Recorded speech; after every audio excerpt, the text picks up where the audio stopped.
오늘 우리 말씀은 마태복음 8장 보시겠습니다. 마태복음 8장 23절부터입니다.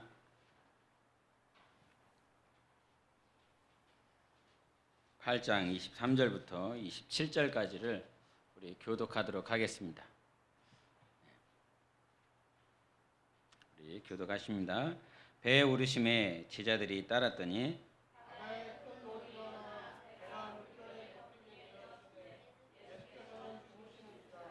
그 제자들이 나와 깨우며 이르되 주여 구원하소서 우리가 죽겠나이다.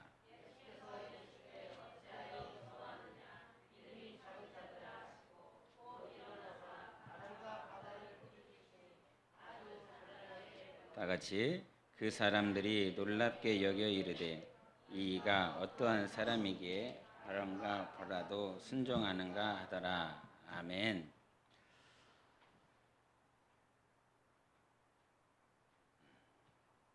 바람과 바다가 하나님 말씀에 이렇게 순종했는데, 오늘 찬양 가운데서도 이렇게 찬송이 되어졌지만 주님만 찬양하고 주님만 경배하고 사랑하고 순종하겠습니다, 이런 고백하셨습니까? 억지로 막 받아냅니다. 바람과 바다도 순종한답니다. 그러면서 앞에 전반부에 하는 말이 뭐예요? 이분이 누구이기에 바람과 바다도 순종할까, 이런 고백을 했는데, 왜 바람과 바다가 순종했을까요? 우리는 이 물음에 스스로 대답할 수 있어야 될 것입니다. 왜 바람과 바다는 순종했을까? 그거를 목사님이 몰라서 물어봅니까? 이렇게 할 수도 있겠지만, 여러분 안에 확증이 있어야 됩니다. 왜 바람과 바다는 순종할까? 우리 앞에 부분에 있는 말씀을 우리 한번 더 보시겠습니다. 8장에 21절, 22절을 보겠습니다. 8장 21절, 22절을 보시겠습니다. 우리 같이, 우리 예생이가 피곤하니까 예생이가 한번 읽어보세요.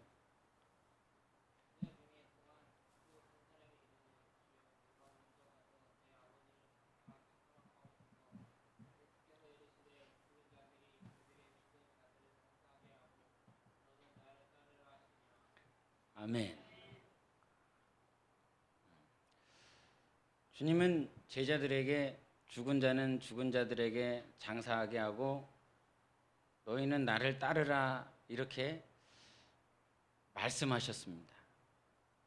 그러면 제자들은 어떻게 해야 될까요? 당연히 따라야 되는 것이 맞는 말일 것입니다. 당연히 그렇게 해야 됩니다. 당연히. 어떤 조건이나 자기의 상황이나 자기의 환경 막 이렇게 둘러대는 것이 아니라, 죽은 자들은 죽은 자에게 맡겨라. 그리고 너는 나를 따라라. 이 말씀을 이미 제자들에게 하시고 나셔서 오늘 갈릴리 바다에서 이런 말씀을 주님께서 오늘 본문 말씀에 있는 말씀을 이렇게 보게 하십니다. 당신이 사랑하는 자들이었고 당신이 가르친 자들이고 당신이 표적과 이적을 보여주시며 오직 예수, 너희들이 따르고 있는 나라고 하는 존재가 랍비나 선지자 중에 하나가 아니라 아버지 하나님께서 보내신 참 하나님의 아들이신 것을 그들에게 가르치고 권면하고 이해시키고 또 비유로 가르쳐 주셔서 하늘의 것 가지고 계속 그들을 이끌려 하신 분이 예수님이십니다.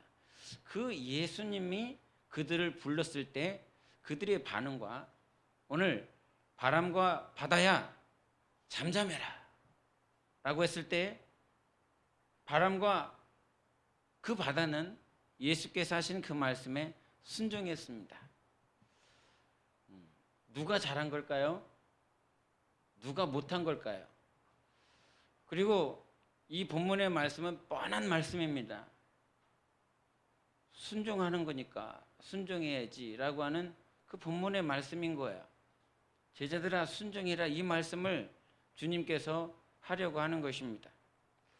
그런데 우리 삶 가운데 바람과 바다도 순종하는데 나는 그럼 순종하나?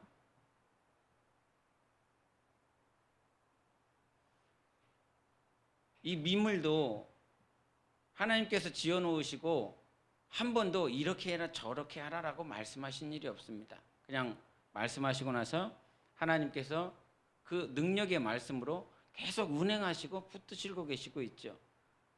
지구가 자전하는 것, 공전하는 것, 주기를 쫓아서 많은 행성들이 자전하고 있고 공전하고 있는 그 많은 일들이 하나님께서 천지로 창조하실 때에 그 일들이 정해졌고 계속 진행되고 있습니다.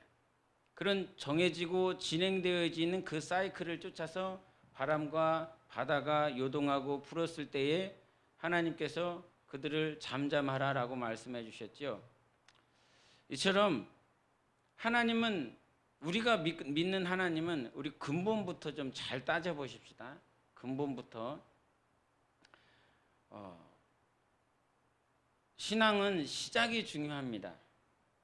그리고 생활이 이 신앙을 어떻게 가지고 있느냐에 따라서 생활이 바뀝니다.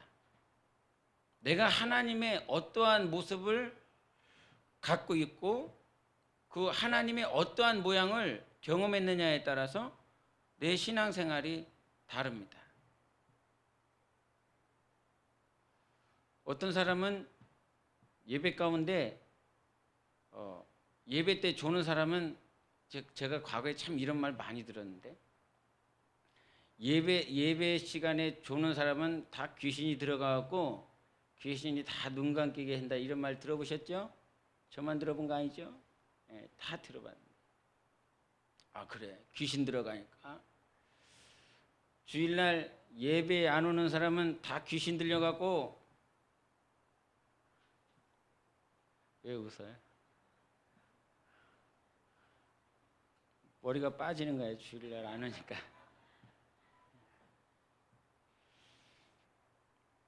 그런 것에 다 이렇게 맞춰졌습니다. 그래서 모든 것들이 뭐 콧물이 나도 귀신이고, 가다가 엎어져도 귀신이고, 뒤로 엎어져도 귀신이고, 옆으로 엎어져도 귀신이고, 다 귀신이었습니다. 다 귀신이.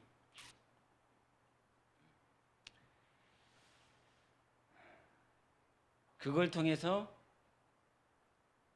그것 하나는 깨달았어요. 영적인 더러운 존재가 있다. 신앙생활을 함에 있어서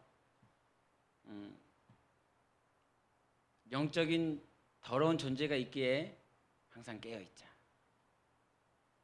그래서 그렇게 예배 시간에 졸면 귀신 들어갔고 귀신 들어가니까 그런 것들이 이렇게 들려지고 했기 때문에 예배 시간에 부릅뜨고, 예배 시간에 잠 안 자고, 아무리 피곤해도 안 자고 막 그렇게 예배를 드렸었던 순간들도 있습니다.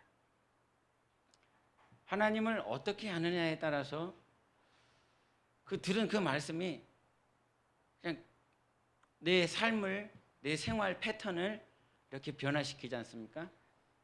신앙을 어떻게 가지고 있느냐에 따라서 내가 예배의 생활 아니면 기도 생활 하는 그것들이 결정되지 않습니까? 하나님을 어떻게 하느냐에 따라서. 마찬가지로 우리가 근본부터 제대로 알고 신앙생활을 함에 있어서 우리는 아이들에게 우리 아이들 예배 드릴 때 시작하는 멘트가 있죠. 이렇게 찬양 시간에 시작할 때 뭐라 그러죠? 이번에 사회자 뭐라고 그랬습니까? 예배 시작하기 전에, 차단하기 전에 구호를 외쳤잖아요. 구호 뭐라고 그랬어요? 네가 했잖아. 어이구, 찬양은 열정적으로, 기도는 뜨겁게, 말씀은 아멘으로, 그다음에 뭐 순종은 원래 윙윙에서 나온 말인데 그게 순종은 철저하게 이렇게 나와 있더라고요. 순종은 철저하게 이렇게. 근데 이제 나중에 하나님께서 몸된 교회는 사랑으로 해라 이 말씀을 강조를 해주셨기 때문에 교회학교 선생님들이 그거는 바꿨죠. 순종은 사랑으로 이렇게 바꿨습니다. 그런데 우리가 좀 매번 아이들 수준의 입장에서 순종은 사랑으로 매 주마다 외쳐대는 그 구호인데 과연 그 구호가 저 아이들이 지금 순종하는 것, 오늘 예배를 드리는 것, 교회학교에서 달란트 시작을 하는데 달란트 이렇게 많이 받기 위해서 많이 받으려고 너 달란트 없어도 제 달란트 없어 제 뒤로 갔어요. 제 뒤로 갔기 때문에 달란트 없어요.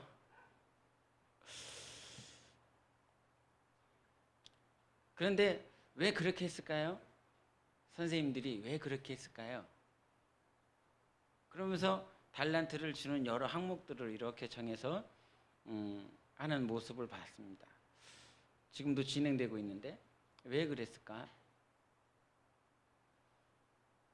하나님을 향한 근본적인 체질들이 아이들이 어렸을 때부터 제대로 안 갖춰져 있으면 그것들이 습관이 되고 나쁜 체질이 이루어지기 때문에 결국은 하나님 앞에서의 자세가 옳지 않은 모습으로 어느 순간 이것이 당연한 것으로 알고 이것이 이렇게 하는 것이 당연한 거야. 우리 교회에서는 이렇게 해도 돼. 아니면 저 교회에서는 저렇게 해도 된다라고 하는 그런 기준들, 나쁜 기준들이 우리에게 자리 잡힐 수 있습니다. 과연 나는 하나님 앞에 어린아이들의 예를 들었지만 과연 정말 나는 하나님 앞에 온전한 자세, 올바른 자세를 가지고 있나? 하나님을 아는 만큼 하나님에 대한 어떠한 모양을 아는 만큼 내가 신앙생활이 하나님을 향한 마음들, 생각들 또한 삶들이 변화되어져야 되는 것이 당연하겠죠. 하나님을 알면 변화되는 것은 당연한 것이어야 될 것입니다. 예수 그리스도의 말씀 앞에 바람과 바다가 순종하는 것은 당연한 것입니까? 아니면 불가항력적인 것입니까? 어쩔 수 없이 그렇게 되는 것입니까? 하나님의 말씀을 받은 피조물은 그렇게 되어질 수밖에 없는 것이 하나님께서 정해놓으신 원리고 원칙입니다. 그런 우리는 과연 하나님 앞에 얼마만큼 올바른 자세로 이것이 지금 밑바탕이 형성되었을까라고 하는 것이죠. 이 전체 성경은 하나님의 시각과 원수가 주는 시각으로 이렇게 구분되어져 있습니다. 창세기 3장 15절에 어떤 말씀하십니까? 이제 범죄하고 나서 너는 여자와 원수가 되게 하고 너의 후손도 여자의 후손과 원수가 되게 하리니 여인의 후손이 네 머리를 상하게 할 것이요 너는 그의 발꿈치를 상하게 할 것이라라고 하는 말씀을 해주셨는데 예수 그리스도를 쫓는 여인의 후손들과 원수를 쫓는 원수의 후손들이 이렇게 대립되어질 수밖에 없고 지금도 충돌하고 싸울 수밖에 없는 그것이 언제적 말씀인 거예요? 아담이 에덴에 있을 때 말씀하신 것입니다. 그 말씀이 지금도 계속 진행되고 있습니다. 계속 여인의 후손과 그리고 원수 마귀의 후손들이 대립되어지는 그 삶을 살아가고 있죠. 그 시각을 가지고 있는 사람들이 바로 원수의 후손이고 하나님의 시각을 가지고 있는 사람들이 하나님의 후손입니다. 뭐라고요? 하나님의 시각을 가지고 있는 사람이 하나님의 후손이고 원수의 시각을 가지고 있는 사람이 원수의 후손인 것입니다. 어떤 시각을 가지며 살아가고 있는가?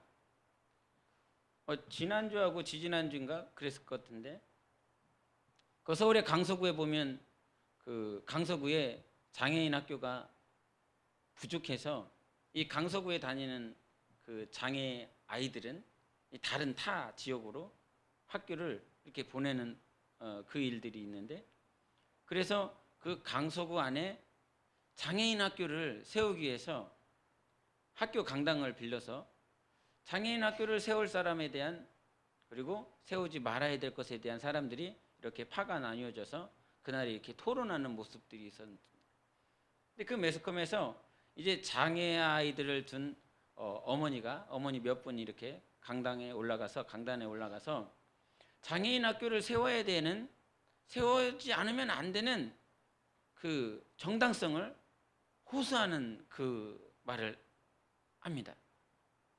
그 자리에 그 지역구 국회의원도 나와 있고 서울시 교육감도 나와 있고, 그 다음에 그 지역과 관련된 모든 사람들이 그 자리에 참석하고 있었습니다. 호소하고 또 호소하고, 우리 아이들이 이렇게 힘들게 학교를 다니고 있습니다. 우리 아이들이 아침에 일찍 일어나서 힘들게 다른 시 지역으로 가서 아이들이 학교를 다니고, 이 아이들이 얼마나 힘들게 보내는지 모릅니다. 그러니까 이 학교를 여기에 세울 수 있게 해달라고 우리 주민 여러분들이 좀 허락을 해달라고 그런 호소를 합니다. 그런데 그 호소를 듣고 있다가 그 소속 지역구 국회의원이 냉랭한 모습으로 그냥 빠져나갑니다.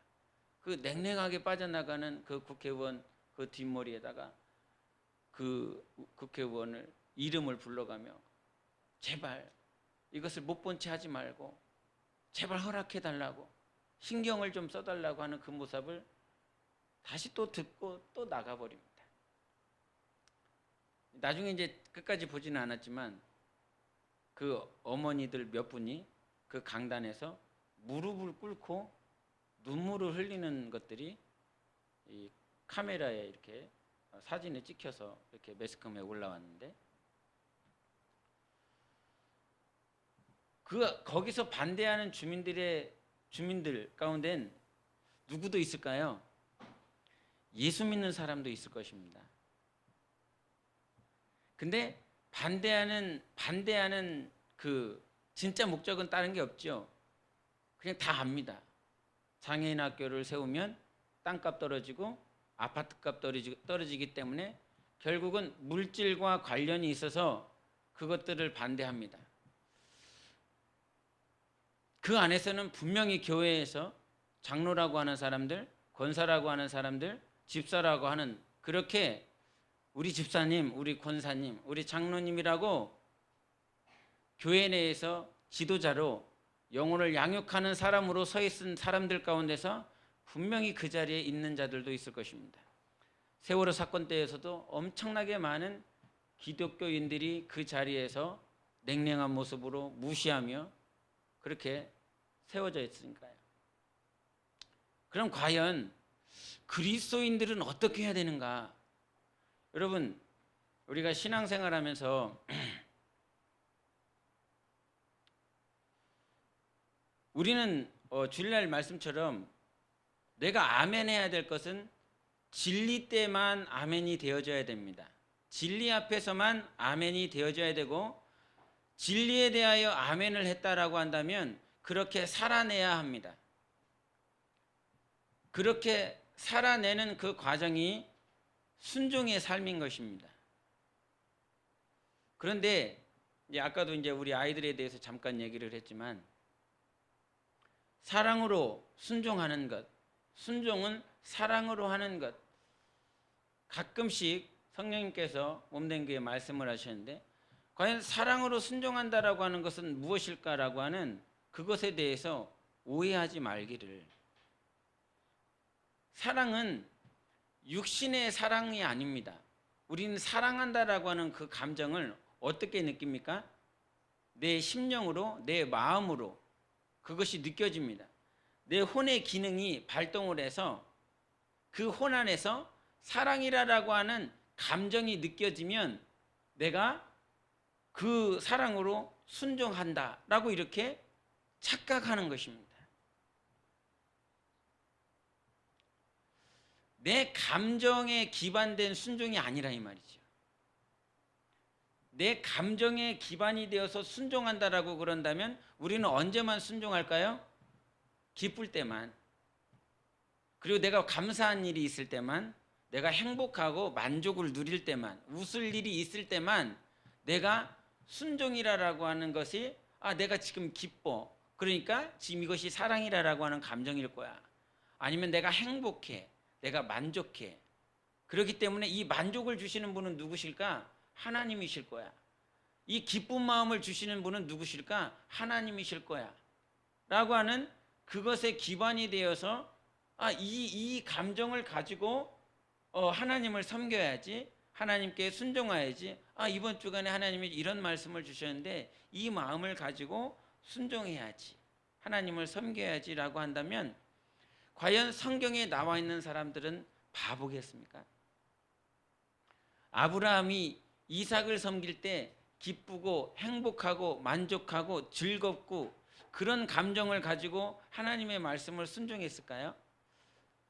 베드로를 불렀을 때 네가 젊어서는 네가 스스로 원하는 대로, 즉 네 마음대로, 네가 원하는 대로, 네 감정대로 그렇게 스스로 다녔지만 이제는 내가 너를 띠띠고 돌아다니게 하실 것이다 라고 하는 이 말씀은 무엇일까요?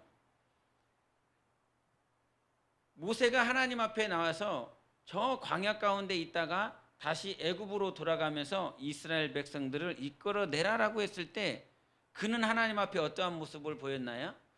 기뻤습니까? 즐거웠습니까? 행복했습니까? 광야에서 이렇게 힘들고 어렵게 살았는데 드디어 우리 하나님께서 나를 선택해 주시고 우리 하나님께서 이 가시덤불 가운데서 나를 불러주시고 정말 선지자로, 지도자로 나를 불러주셨구나 라고 하는 기쁨이었습니까? 그렇지 않았죠. 하나님께서 가라고라고 말씀하셨을 때 주님, 보낼 만한 자를 보내세요. 이렇게 입이 뻣뻣하고 이제 40년이라고 하는 시간을 광야에서 다 보냈납니다. 애굽에서 배운 지식 하나도 없고요. 그렇다고 내가 재력이 있는 것도 아니고요. 그렇다고 젊은 것도 아니고요. 내가 무기를 들고 싸울 수 있는 기력 있는 것도 아니고요. 그저 막대기 하나 들을 수 있는 힘입니다. 그런 그에게 하나님 오셔서 네가 애굽에 가서 애굽 백성들을 이끌어내라라고 하는 그 말씀을 들었을 때 모세의 반응은 어떠한 것이었습니까? 수많은 선지자들의 모습, 예레미야의 모습도 마찬가지고 느헤미야에도 마찬가지입니다. 예레미야에게 하나님께서 말씀하셨을 때 이스라엘 백성들이 다 바벨론 포로로 갈 것이다, 너희들이 다 끌려갈 것이다 라고 하는 이 말씀을 가서 그들에게 전하라라고 그랬을 때 예레미야가 그 말씀 앞에 순종하지만 죽으리만큼 힘들고 어려운 순간들이 있었습니다. 기쁘지 않았습니다. 성경의 창세기서부터 계시록까지 하나님의 말씀을 받고 순종한 사람들 가운데 어떤 사람이 기뻤을까요? 어떤 사람이 감사할 수 있을까요? 어떤 사람이 행복했을까요? 자기의 마음의 기준이 되어서 행복하고 기쁘고 감사해서 그렇게 살지 않았습니다. 그래서 이것이 십자가의 길인 것이지요. 십자가의 길. 십자가 다 지고 갈 수 있는 것이라고 그런다면 예수님께서 부르지 아니하셨을 것입니다. 누구나 다 기쁘고 감사하고 행복하게 우리 하나님께서 주신 그 말씀을 순종할 수 있다라고 그런다면 다 순종했을 것이나 모든 인류는 아무도 순종할 수가 없었습니다. 모든 순종함을 이룰 수 있는 능이 없었다 이 말이죠. 그런데 우리에게 하나님께서 순종은 명령이야 라고만 듣지 마시고 순종할 수 있는 은혜를 하나님께서 허락해 주셨어요. 순종할 수 있는 기회를 허락해 주셨어요. 그것은 예수 그리스도께서 피 흘리심으로 말미암아 우리에게 허락하신 것이에요. 자기의 물질관 때문에 아니면 땅값 떨어질까 봐, 집값 떨어질까 봐 그들은 하나님의 시각을 갖지 못했습니다. 성경에 그분들은 왜 그 자리에서 장애인 학교 아이들을 이렇게 말을 오늘 하면서 그들은 왜 하나님의 시각을 잃어버렸을까요? 하나님께서 우리가 간혹가다 생각할 때 요한복음 1장 1절에 있는 말씀이 뭐죠? 시작. 그렇죠. 말씀은 로고스지 않습니까? 말씀은 하나님이시지 않습니까? 여기서의 말씀은 레마가 아니라 로고스입니다. 그냥 있는 말씀이에요. 그냥 있는 그 말씀을 하나님께서 우리에게 주셨어요. 가끔 생각해 봐요. 내가 1년 동안 살아가며 하나님께서 살아있는 말씀으로 하나님께서 정말 내 안에 충격적으로 감동이 되고 막 도저히 순종하지 않으면 안 될 그 말씀으로 나를 붙들어주는 순간은 1년 중 몇 번 있을까? 아니면 365일 가운데 과연 몇 시간 있을까 생각을 해보면 극히 일부입니다. 그렇죠? 여러분도 기도하는 삶을 살아가고 있고 성경을 보는 그런 삶을 전도하고 봉사하는 신앙생활을 하고 있지만 그 365일이라고 하는 그 신앙생활 가운데 레마로 이거 순종 안 하면 죽는다라고 하는 그와 같은 감동으로 어떤 내 안에서 막 요동치는 그런 순간들은 많지 않습니다.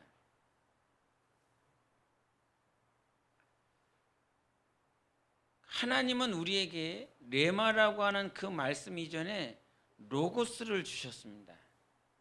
영원전부터 영원까지 그대로 있는 그 말씀인 거예요.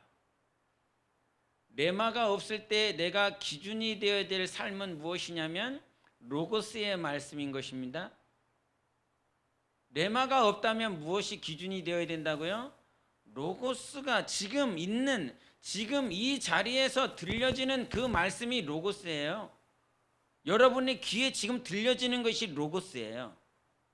충격이나 요동함으로 감동으로 감격으로 그런 것이 없다라고 할지라도 그냥 내게 들려지는 이 말씀, 바람과 바다도 순종하더라라고 하는 그 말씀, 바람에게 무슨 레마가 있었겠습니까? 바람의 입장에서 보면, 바다의 입장에서 보면 무슨 하나님의 말씀이 레마겠습니까?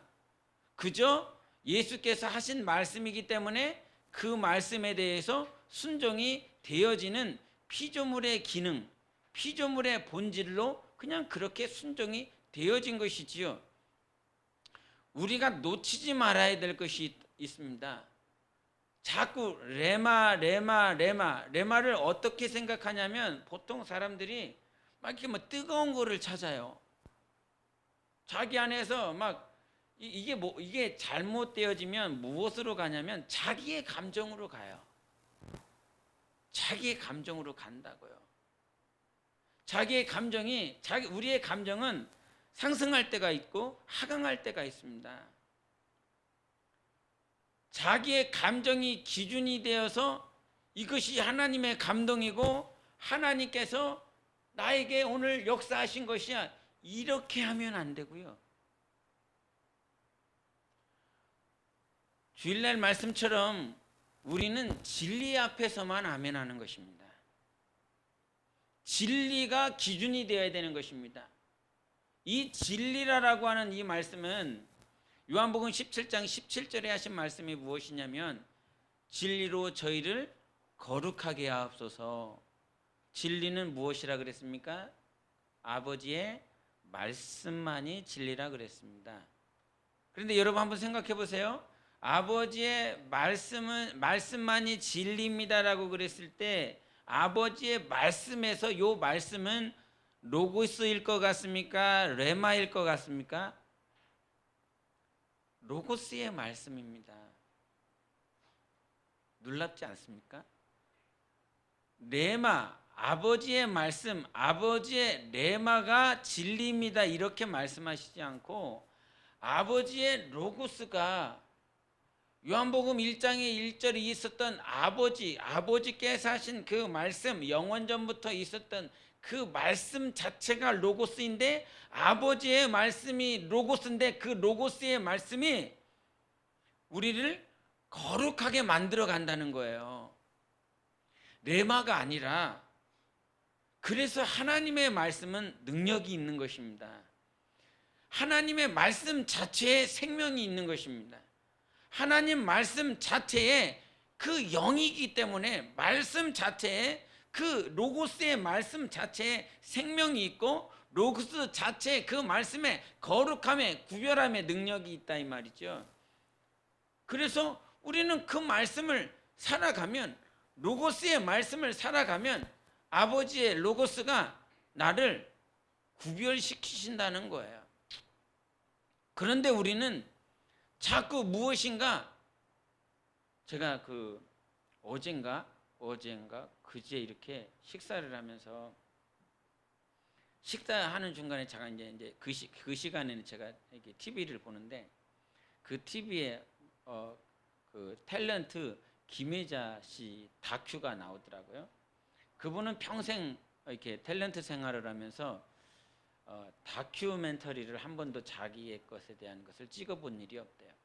그런데 처음이자 마지막으로 찍는다 그러면서 다큐멘터리에 나왔는데 거기서 제 마음에 울리는 말이 있습니다. 지금 77 되셨더라고요. 77, 곧 80인데 그 다큐멘터리 PD가 이렇게 물어봤습니다. 언제가 가장 기쁘십니까? 언제가 가장 행복하신 것 같습니까? 그랬더니 의외의 말씀을 하시더라고요. 이제 끝이 보이니까 지금 이 순간이 행복합니다. 이런 말을 하더라고요. 그 말을 듣는데 이게 무엇인가 모르게 내 안에서 울림이 있더라고요. 이제 끝이 보이니까 행복하대요. 끝이 안 보이면 너무 힘들 것 같은데, 너무 괴로울 것 같은데 이제 끝이 보이니까 행복합니다. 그러니까 PD가 이해를 못한 거예요. 그 끝이 보인다라고 하는 말이 무슨 말입니까? 죽는 거를 말을 하는 거예요. 내가 이 세상을 떠나는 것을 말을 해요. 이 세상을 떠날 그 날이 이제 보이니까 지금 이 순간이 행복하다는 거야. 과거에 20대, 30대, 40대 힘들고 어려운 시간들이 있었는데 그 시간들 다 뒤로 보내고 이제 내 앞에 끝이 보이니까 그 말이 정말 제 마음 가운데 이게 깊이 오더라고요. 끝이 보이니까 행복하구나. 우리는 끝을 향해서 안 달려가려고 그러잖아요. 조금이라도 내 자식들 보고, 조금이라도 내 남편, 내 아내, 내 친구들, 내가 사랑하는 사람들과 이렇게 조금이라도 단 1분 1초라도 이 세상에 머물고 이 세상에 있는 것들, 이 세상에 내가 정말 누려보지 못한 것들에 대한 그런 여한들이 남아 있어서 그런 모습들, 어리석은 모양들이 우리에게 있는데 그분의 모습을 보면서 참 많은 울림이 됐습니다. 끝이 보이니까 행복하구나.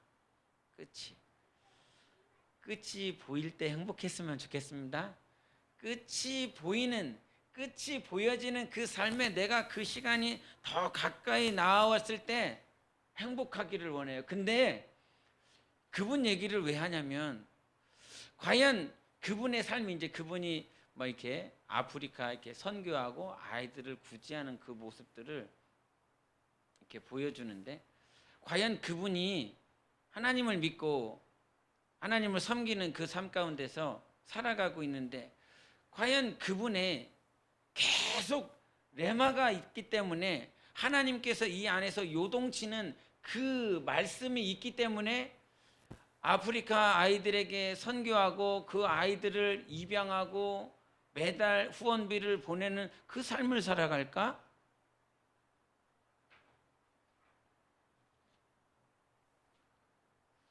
저도 저희 사무랑 가끔 이렇게 얘기하는 게, 입양하고 싶다, 그런 생각을 합니다. 입양하고 싶다. 한 녀석이라도, 한 영혼이라도 예수 그리스도 그 안에 평안을 누리고 그 영혼이 구원받는 길로 인도할 수만 있다면 입양하는 것도 얼마나 귀한 일일까. 그분은 103명을 입양하셔서 매달 이렇게 후원하신다고 하더라고요. 입양하는 조건을 한국에서 따져봤더니 집도 있어야 되고 월급도 몇백만 원 이상이어야 되고 나름대로 재정적으로 이렇게 안정이 되어 있어야 되고 그 다음에 못 배운 사람은 또 입양도 못 하더라고요. 나름대로 학교도 학력도 받쳐줘야 되고 하려고 그랬더니 집이 없어서 못하고 월급이 적어서 못하고 이렇더라고요. 그러면서 언젠간 해보리라 이런 생각을 가지고 있는데 그분은 103명을 하고 있다라고 하는 그 말에 야, 우리 교회에서도 그렇게 하는 사람이 나와야 되지 않을까? 그런 문득 생각이 들었습니다. 한국에 있는 아이들을 입양하는 것이 힘들다라고 그런다면 지금 아프리카나 우리가 필리핀에서도 하고 있는데 그 필리핀에 있는 그 아이들 가운데서 매달 후원하면서 이렇게 해야 되는 게 당연한 것이 아닐까? 레마가 있기 때문에 내가 저 가정을 저 영혼을 저 아이를 하나님께서 감동을 주시고 하나님께서 나에게 레마를 주셨으니까 이렇게 저 아이를 후원해야지 라고 하는 그 레마 이전에 하나님의 말씀이 있었지 않습니까? 오른손이 하는 것을 모르게 왼손이 하는 것을 모르게 오른손 해라고. 누가 오리를 가자 그러면 심리 가게 하라고. 이런 말씀이 레마 이전에 이 로고스로 이미 자리 잡고 있다 이 말이죠. 그렇다면 내가 하나님의 말씀을 가지고 그 말씀대로 살아가고 있다면 당연히 아비의 마음 이전에 내가 성장 이전에 성숙 이전에 그 말씀을 가지고 살아가고 있다면 내 삶이 변화되어지는 삶을 살아가야 되는 것이 당연한 것이 아닐까라고 하는 거다 이 말이죠. 당연히 바뀌어져야 되는 것이 아니냐 이 말이죠. 그 장애인 학교를 설립하지 못하게 만드는 그 어떤 땅값 때문에 집값 때문에 그렇게 세우지 못하게 하는 그 어떤 부류에 있는 사람들과 나의 모양이 조금 다를 수는 있겠지만 그들 역시도 자기의 상황, 자기의 처지, 자기의 환경, 자기의 어려움들 때문에 그렇게 시각을 가지고 있고 생각을 결정하고 있다 이 말이죠. 과연 하나님은 레마로 주시는 그 말씀 이전에 로고스로 말씀하셨을 때 내게 이미 주신 말씀, 어제도 주셨고 오늘도 주셨고 내일도 주신 그 영원전부터 영원까지 계신 그 말씀 안에서 우리는 레마가 있다면 그 레마를 순종해야 되겠지만 하나님께서 레마가 없는 그 동안에 진리가 없는 그 동안에 하나님의 말씀이 요동함이 없는 그 말씀이 없는 그 기간 그 순간에는 내가 붙들어야 될 것은 로고스 아니겠습니까? 성경 안에 있는 그 말씀 아니겠습니까? 그 말씀대로 그 말씀을 따라 순종하는 것이 지금 내가 가지고 있어야 될 것이라 이 말이죠. 지금 그 근본 그 기본이 우리 안에서 어느 순간 사랑으로 순종하십시다 라고 그러니까 내가 기쁜 것이 성령의 감동인 것 같고 내가 힘들고 어려우면 성령의 감동이 아닌 것 같고 그렇게 이분법적으로 여러분이 큰 먼 길에 가 있습니다. 아주 먼 길에 가 있습니다. 하나님의 말씀을 순종하려 할 때는 기쁘고 행복한 것보다 이 안에 갈등이 있고 이 안에 힘듦이 있고 이거를 어떻게 이겨낼까? 이거를 어떻게 감당할까? 눈물 뿌리면 기도하지 않으면 도저히 안 되는 상황으로 우리 안에 이렇게 있습니다. 아까 본문 그 말씀 이전에 읽었지만 아버지가 돌아가셨는데 내 육신의 아버지가 돌아갔는데 당연히 내가 자식으로서 장사를 지내야 되는 것이 당연한 것 아니겠습니까? 슬플 수밖에 없는 환경입니다. 정말 가정사 가운데 우리가 가장 힘든 순간이 나의 육신의 부모님이 돌아간, 내가 사랑하는 사람이 이 땅을 떠나는 순간들이 가장 고통스럽고 힘들고 어렵고 눈물 뿌릴 수밖에 없는 환경 아닙니까? 그런데 그런 환경 가운데서 주님께서 죽은 자는, 너의 아버지는, 내 아비는 죽은 다른 그 누군가에게 다 맡겨. 그리고 너는 나를 따라라. 이 말씀이 기쁨입니까? 행복입니까? 만족입니까?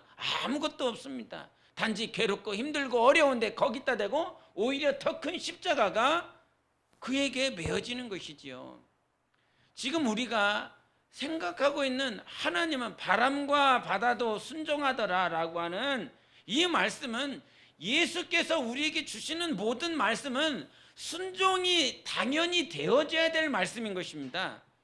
내가 어떤 것을 취하여 선택 취사하여 이 말씀은 내가 감당할 수 있고, 내가 이 말씀은 내가 순종을 하면 잘할 수 있을 것 같아. 내가 이것은 돈이 있으니까 이거는 맡을 수 있을 것 같아. 그렇게 해서 순종하는 것이 아니라, 바람과 바다가 순종하는 그 말씀은 그냥 그 창조주로서 주신 말씀인 거예요. 오늘도 하나님께서 여러분에게 레마가 없다라고 그래서 기도를 어떻게 하지? 그렇게 하지 마세요. 분명히 레마가 있고 감동이 되고 내 안에서 충격으로 하나님께서 주시는 명령이라면 그 말씀을 붙들며 하나님 앞에 기도하죠. 그러나 우리는 레마 이전에 하나님께서 아들 예수 그리스도로 주셨습니다. 성령께서 내 안에서 역사하시지 아니하셔도 아들 예수께서 제자들에게 하신 그 말씀을 성경에 이미 기록해 놓으셨습니다. 그 말씀이 우리 삶의, 우리 신앙생활의 기준이 되어야 되는 것이죠. 그렇다고 해서 지금 제가 여러분에게 하는 말, 성령님에 대한 사역을 지금 무시하는 것이 아니라 이 말이죠. 지금 계속 윗부분을 얘기를 했다면 지금 아랫부분을 지금 얘기하고 있습니다. 지금 이 근간이 흔들려 버리면 우리는 신앙생활함에 있어서 자기의 상황을 쫓아서, 감성을 쫓아서 그렇게 하나님을 섬기면서 그렇게 살아가요. 자기의 감성을 쫓아서 살아가는 건 결국 하나님과 상관이 없어요. 무엇이 기준이 되었으니까? 자기의 감성이 기준이 되었으니까. 그리고 자기의 재력으로 말미암아 기준이 되어서 내가 헌신하고 언금하고 감당되어지는 것이라고 한다면 그건 역시 진리 앞에 아멘하며 진리 앞에 순종하는 것이 아니라 이 말이죠. 우리는 진리 앞에, 그 진리는 뭐라고요? 아버지의 말씀이 진리라는 것입니다. 아버지께서 아들 예수 그리스도로 주신 그 말씀, 그 로고스 자체가 이미 진리인 거예요. 그 진리의 말씀을 내가 읽고 그 말씀대로 살아갈 때 우리는 당연히 자유를 누리고 그 진리로 주신 그 말씀으로 말미암아 우리는 승리할 수 있어요. 그렇기 때문에 우리가 흔들리지 않고 항상 순종할 수 있는 것은 진리만 돼야 되는 거예요. 로고스가 돼야 되는 거예요. 레마는 당연한 말이고요. 히브리서 4장 12절에 있는 그 말씀, 좌우의 영과 관절과 골수를 쪼개는 그 말씀은 당연한 것이고요. 그런데 우리는 레마만 찾고 있다고요. 영과 관절과 골수를 쪼개는 그 말씀만 찾고 있다고요. 오늘도 여전히 바람과 파도가 안 쳐도 그 강에는 물이 그대로 있습니다. 내 안에는 어떤 돌을 안 던지고 아니면 바람이 안 불어도 그 말씀, 그 물이 내 안에 있다 이 말이죠. 어떤 파도가 바람이 불어야 이 파도가 치지 않습니까? 바람이 세게 치면 이 파고가 높이 올라가지요. 그러나 그 바람이 안 친다라고 할지라도 그 바다에 그 물은 있다 이 말이죠. 해수는 여전히 있다 이 말이죠.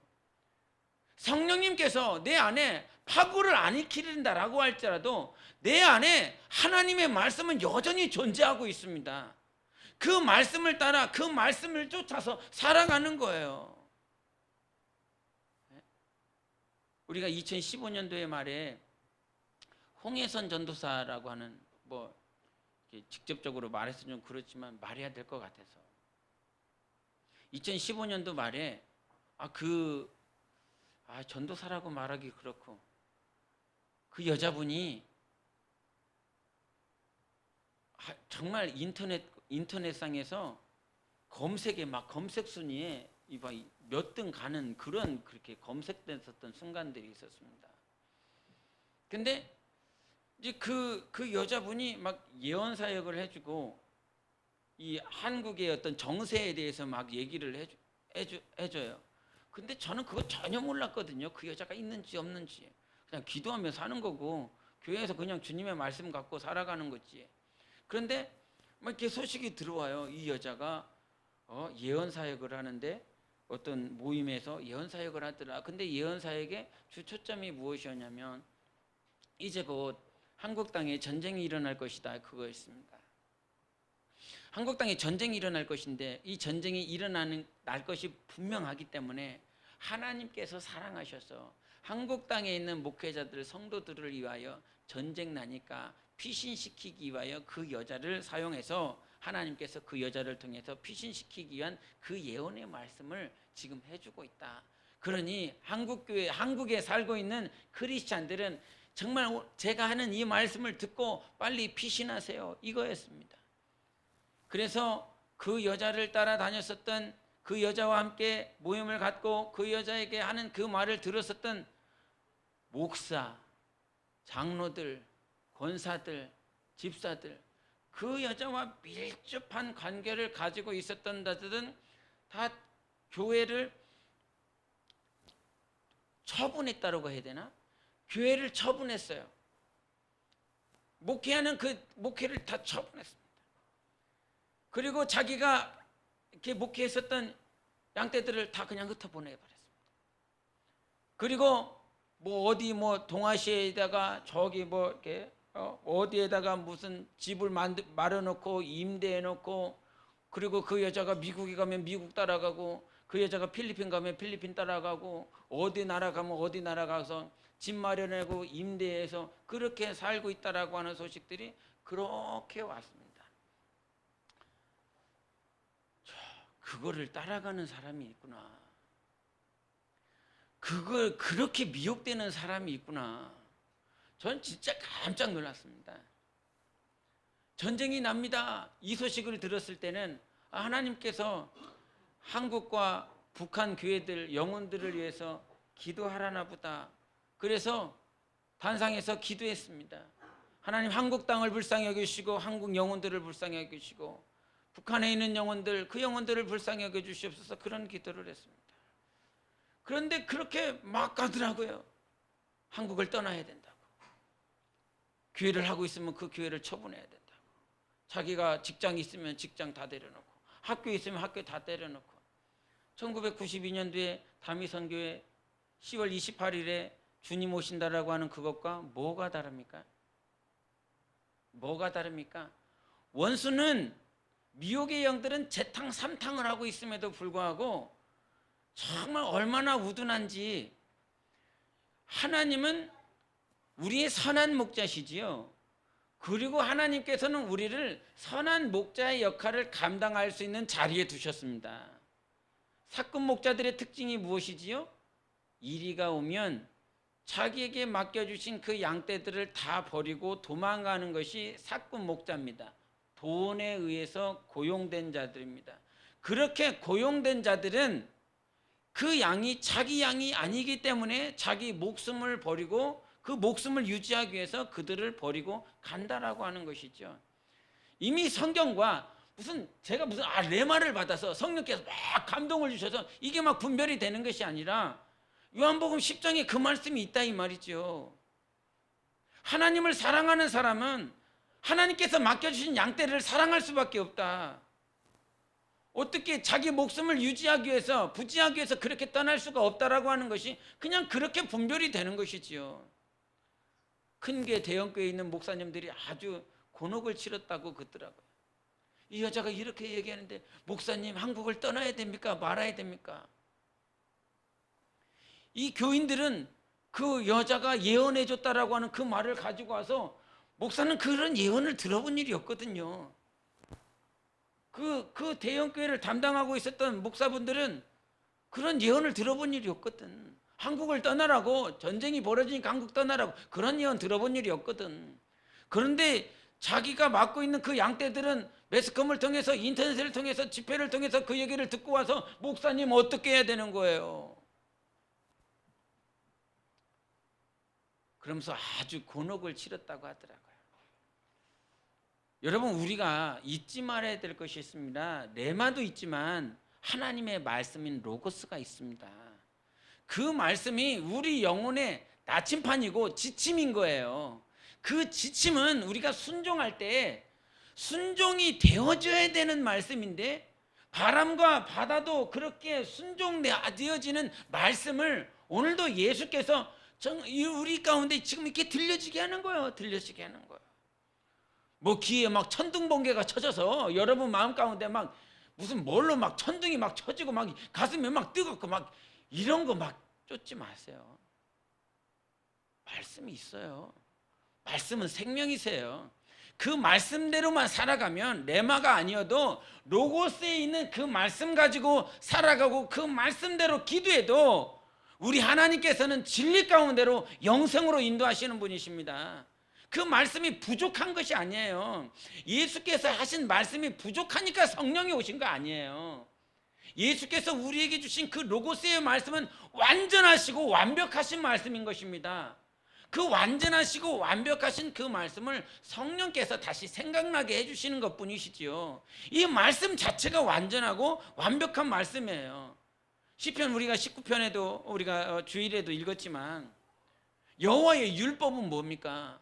천사를 통해서, 모세를 통해서 주신 말씀 아닙니까? 예수 그리스도를 통해서 예수께서 직접 말씀이 육신이 되어 이 땅에 하신 말씀이 아니라 모세를 통하여 하나님께서 주신 그 말씀도, 여호와의 율법도 무엇을 소성시킨다고요? 영혼을 소성시키는 하나님의 완전하시고 정직하신 말씀이라고요. 그래서 우리가 정말 여러분 기도하실 게 뭐야 되냐면, 하나님 내 안에 냉철함을 주세요. 내 마음에 하나님 아니면 뜨거움을 주세요. 이거 하지 마세요. 하나님 내게 말씀을 주세요. 이것만 기도해도 됩니다. 내가 이 말씀을 진실되게 살아가게 해달라고. 이 말씀을 가지고, 이것이 하나님께서 우리에게 주신 말씀이기 때문에 이 말씀 가지고 살아가겠습니다. 이 고백만 해도 하나님께서는 그 말씀대로 우리를 인도해 주세요.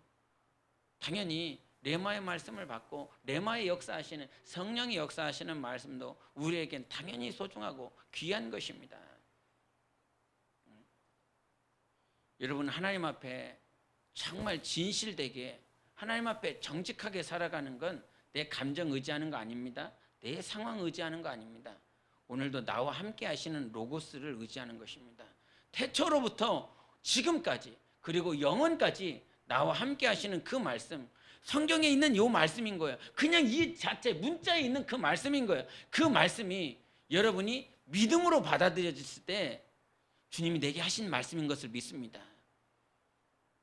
내가 너를 형통하게 하고 내가 너를 진리로 충만하게 하고 내가 너를 인도할 것이다 라고 하는 이 말씀이 그냥 문자적인 말씀이지만, 내가 이 말씀이 하나님께서 내게 하신 말씀인 것을 인정하고 시인하고 믿음을 줬을 때 하나님께서는 그 믿음 위에 역사하시는 거예요. 그래서 겨자씨만한 믿음만 있다라고 그런다면, 저 뽕나무가 저 바다에 심겨져서 그것이 열매를 맺고 자란다라고 그러지 않습니까? 그냥 그 말씀을 받았을 때 그것을 믿음을 주는 거죠.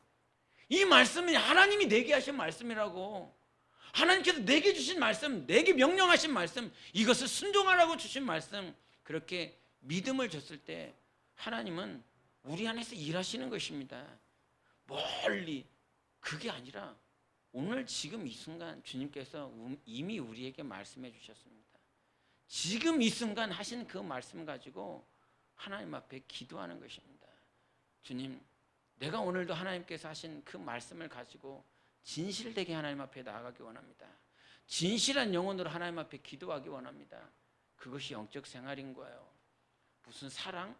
그 사랑의 기반은 무엇이었냐면, 마태복음 22장에도 말씀하신 것처럼 마음을 다해라, 네 뜻을 다해라. 이 뜻은 의지를 말을 해요. 내 감정이 아니라 그냥 내 의지를 말을 해요.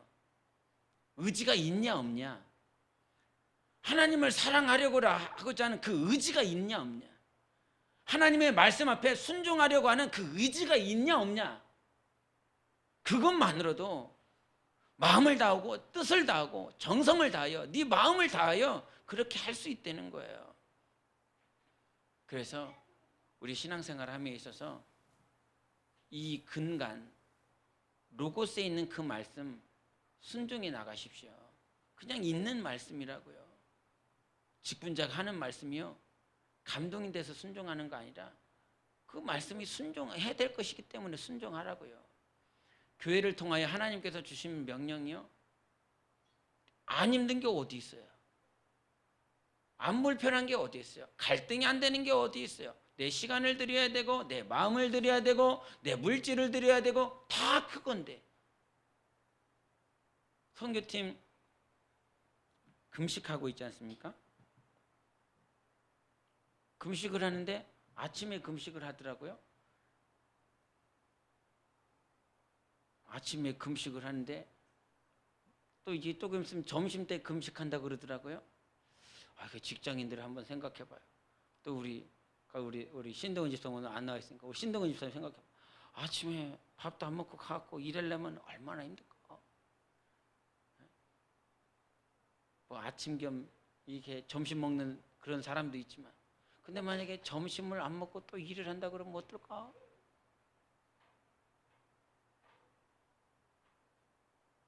학생들도 생각해보고 주혜성도 생각해보더라고요. 주혜성 갈 때 요구르트 하나씩 들고 간다고 그러는데 어떻게 되는지 모르겠지만, 그런데 그렇게 금식하는 것들을 보면서 힘들잖아요. 어렵잖아요. 근데 그걸 계속 해나가고 있어요. 언제까지 할진 모르겠지만 육신의 입장에서 보면 힘들고 어려운 거예요. 그런데 집사를 통해서 하나님께서 주신 명령으로 믿고 순종해 나가는 것이죠. 집사 때문에 순종하는 것이 아니라 그 집사를 움직이신 하나님을 인정하는 거거든요. 하나님을 그저 인정하고 신뢰하는 거거든요. 근데 그 신뢰하는 일에 좋은 것만 있지 않습니다. 행복한 것만 있지 않다고요. 여러분, 순종하면서 한 번도 행복한 일이 저는 없더라고요. 행복해보지 않았습니다. 목회를 하라는데 뭐가 행복해? 학교를 그만두라는데 뭐가 행복해? 손 빨아야 되고 일용할 양식으로 살아가야 되는 삶인데 뭐가 행복해?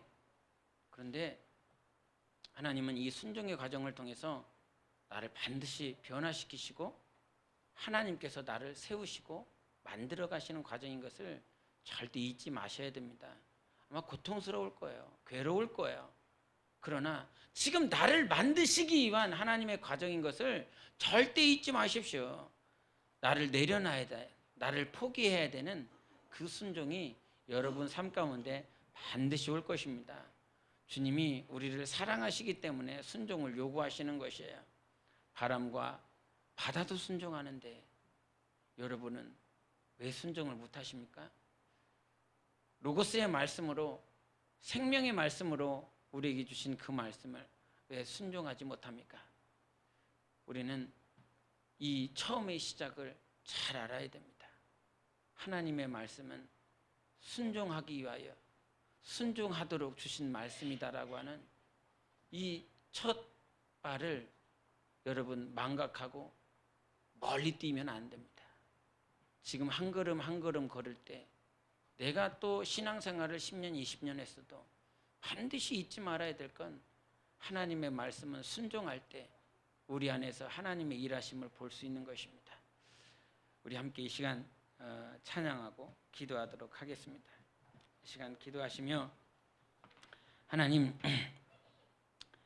나에게 주신 말씀들 순종하라고 주신 말씀인데, 오늘도 하나님께서 나를 사랑하셔서 주신 말씀인데, 오늘 내가 진실되게 기도할 수 있는 능력 주시고 하나님 앞에 정직하게 기도할 수 있는 자가 되게 해주셔서 바람과 바다도 순종하는 그 말씀, 오늘도 내 영혼이 하나님의 말씀 앞에 순종하며 살아갈 수 있도록 하나님 내가 정직하게 도와주세요.